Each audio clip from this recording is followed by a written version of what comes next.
Trump bans men in women's sports.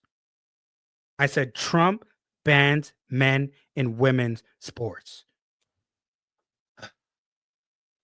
You know what? Before I even say anything or continue, let me play something for you from CBS News. Okay. We'll start there and then I'll give you my opinion after. Okay. My laptop's about to die. Let me plug it in. All right. Let's go here. Now to another executive order from President Trump, this time banning transgender athletes from participating in women's sports. Trump defended the move at the White House yesterday. Female athletes have been forced onto the front lines, and men claiming to be girls have stolen more than 3,500 victories. That's a lot. And invaded more than 11,000 competitions designed for women. But all of that ends today because with this executive order, the war on women's sports is over. Let's bring in CBS News correspondent Natalie Brand at the White House for us this morning. Natalie, Trump says this applies to any school receiving federal funds. They must follow this order. I'm wondering what the consequences are if they don't.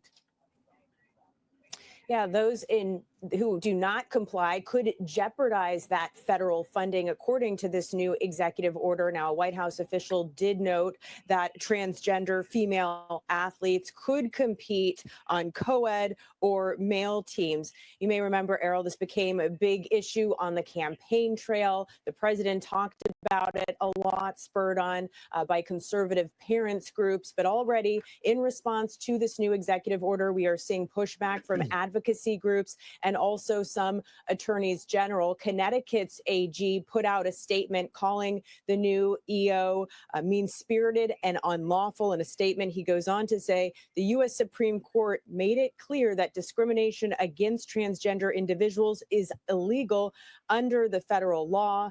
He is signaling that he is prepared or moving forward to challenge this in court.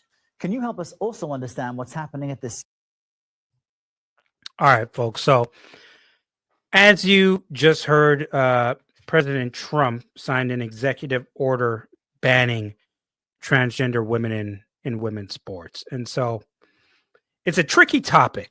It's a tricky topic. And most people are not going to want to discuss a topic like this because they're just flat out afraid. I am not, ladies and gentlemen. I agree with this. And it's not that I have any type of hate or anything like that in regards to transgender.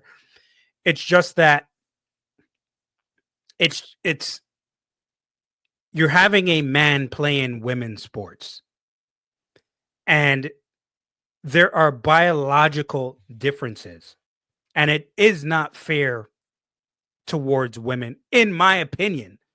Now, you don't have to agree with me. I'm giving you my opinion, okay? Bone density, muscle mass, cardiovascular capacity. Men and women are not the same. And do we really have to lie about that? We are not. Men are physically stronger, faster. That's why men should be being compared and they're being compared to other men, playing against other men, the same way women are. Women compete against other women and are compared to other women. We don't cross in regards to our records. Like, we don't put men's records up against women and women's records up against men for a reason, because we are biologically different. Bodies are made differently. In science, folks, don't blame me here. Don't blame me. I'm just saying it's a dangerous thing to do, in my opinion, even from a physical standpoint. Women against men, and there have been instances now in boxing, in MMA. This is not good. This is not good. And I just say that because I have to ask you, where does it end? Where does it end? What's next? What's next? Like, that's the thing, right? And that's what makes it so tricky.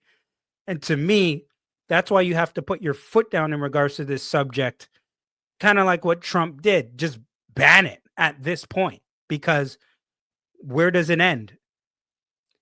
If a grown person, let's say 25 or 30-year-old, and I've used this example before, wants to identify as a child or a 10-year-old, should that be allowed next?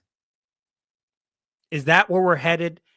Because when you do things like this, an inch goes beyond a mile. I said an inch goes beyond a mile. And then when you have daughters who are competing with somebody who's bigger than them, stronger than them, taller than them, what are they supposed to think? Are they just supposed to be like, okay, well, I know it's a man. They identify as a woman. Yeah, I'm just gonna go into this and get my ass kicked. But it's okay. But it's okay, because that's what we're just told we're supposed to accept now. And listen, I'm sympathetic towards it as well. I'm not really sure what the solution to be, unless this should be just ban it altogether and just stand on that. Maybe I'll just stand on that, period. But listen, there is co-ed, which I do agree with there. Nothing wrong with that. But it's just such a tricky topic. And to me, you just can't allow that. You can't allow it. It's dangerous, and it's not fair. And I mean, you look at the example with Leah Thomas, who was a swimmer. Leah Thomas just towering over the girls, big, broad shoulders, bigger than everybody. Now, before Leah Thomas transitioned over into women's swimming, when competing, was approximately 500th. How do you go from 500th in men's to first in the women's? Right to the top of the game. You don't see a problem with that? Really? Really, you don't see a problem with that? Come on, man. Come on, stop it. Listen. I agree with this one. I know people will disagree. It's just my opinion. It's just my opinion. Nothing against anybody transgender. There's no hate or ill will in regards to you in any shape or form. Not from me. Not from me. But I do agree with Trump on this. I would like for you to answer the question. Okay, it's very simple to answer. That's why I asked it. It's very simple to. You're a nasty person, I'll tell you.